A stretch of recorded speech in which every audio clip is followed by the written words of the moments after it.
then you watch CNBC and you go, oh yeah, they 100% hate Tesla. So check this out. I was watching this clip and he talks about, this is Dan Niles talking about his stocks he's short on, right?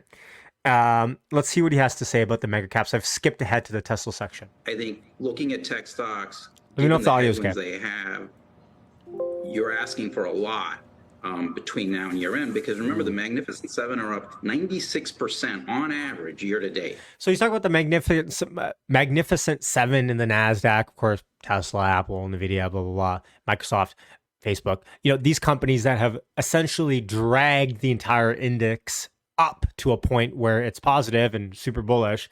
But he's talking about how he's short two specific stocks. The first one, of course, being Apple. The equal weighted S&P is flat. So I think it's going to be hard, especially with the valuations where they are for the overall market, which is above normal by, say, 10 to 15%. And for a lot of these names that are driving that overvaluation, to ask them to pull it much higher. And I think you're going to really have to pick stocks. You can't just buy a basket of all seven and expect them to work. What's the other short, Dan? You said Apple. You're thinking about shorting three. You're short Apple, and then you're only long. He's smiling. You know that he's like, damn, I wish this guy didn't ask me this. Two. What's the other short? It's Tesla, because we just think that with auto financing rates as high as they are, and with they've got a pretty high bar to clear going into Q4. At the same time, you've got consumer running out of money in terms of excess savings, and then you've got student loans restarting. We think there's a lot of headwinds in the stock. It's done great this year, and it's got pretty high valuation, and I don't like companies where numbers have got to go down. Just remind me, what were the two you're long, and you're thinking about shorting the other three? What were the two that you're long? NVIDIA and We're long Google and NVIDIA because we think those are the two we feel confident they're beat and raise quarters coming. But remember, even with NVIDIA, and this is a warning sign, right? They beat estimates by 21% for July, raised the next quarter, October, by 27%. The stock's down 4% from the day before they did that. So you're going to have to put up really good numbers if you're these other companies that don't have the growth that NVIDIA has to be able to see these stocks work. And that's why we're in consumer staple stocks right now and Russell 2000 stocks. Those are what we're counting on more, which gives you a little bit of defense as well. And we saw that with Pepsi this morning, right? They're the fourth largest weighting in our consumer staples basket. I think you're going to see, that's what I want to be in between now and year end, especially with the geopolitical risk. So there's a lot of folks still on Wall Street that are extremely short Tesla. And actually, this reports to this comment right here from Matt quite well. Thanks, Matt. Yash, have you caught this on Twitter? Breaking: SEC adopts a rule to increase transparency in short selling, where short sellers are forced to report deals within 15 minutes. Now, I didn't catch the 15-minute part.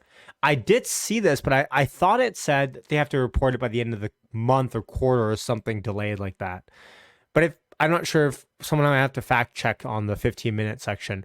But the SEC is going out and all of a sudden now realizing, hey, maybe we should do something about this freaking short and distort campaigns that happen all across CNBC, all across Wall Street, all across all these hedge funds, and all across social media platforms out there, right? Remember, shorts are a different breed altogether. So, and okay, yeah, end of month, saw that too.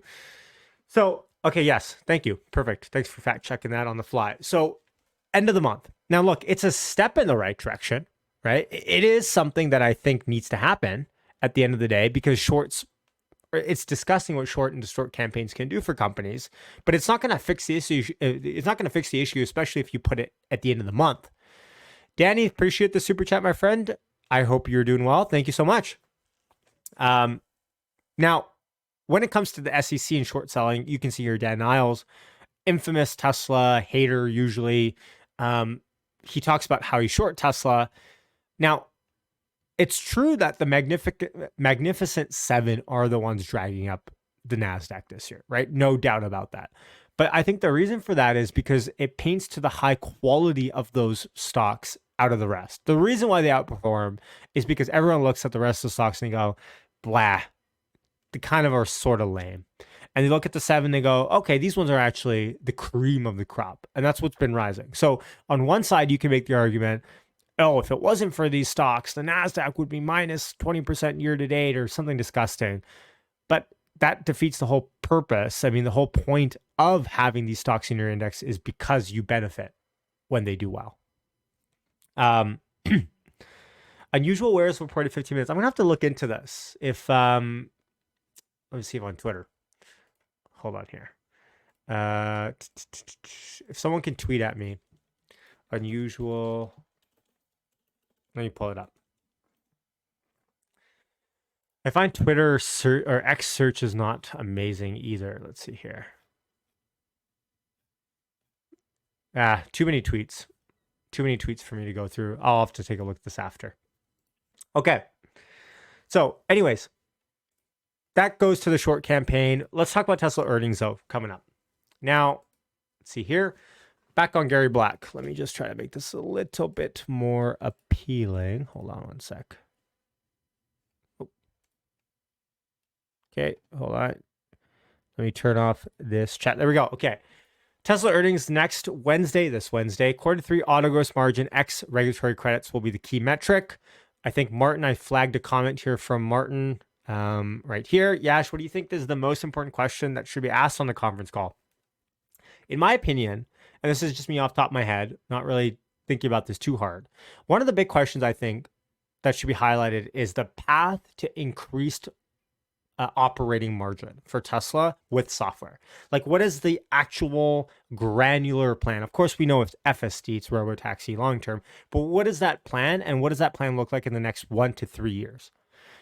What's that stepping stone amount of time that investors can look at operating leverage as something that starts to uptick again? Because of course, price cuts are continue to happen. I think everyone thinks they might even happen again this year. I'd be a betting man and say yes, probably at some point again, will be cut, even by a little bit.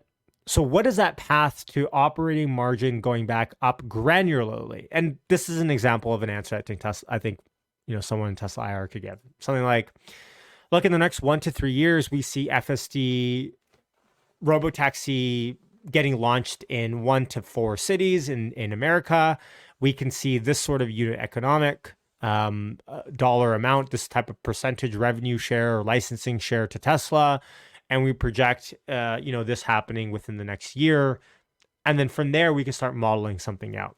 Because, of course, Elon is betting that, hey, if we keep production going at the scale it's going, in 5 years' time, we're going to want as many cars running robotaxis. But I just want to know a little bit more about that story in terms of the stepping stone, right? Posted the link in the chat. It might have got flagged. I think links are a little bit iffy on YouTube. Let me see here. Let's see. Hey, Michael, how's it going from Frankfurt? Very nice. Drive safe. I don't see the link, but that's fine. Or do you mean on Discord you posted it? Which I don't see it as well. No worries. It's fine. All good. Yeah, links get flagged all the time. That's the issue. Let's see here. Okay. Anyways,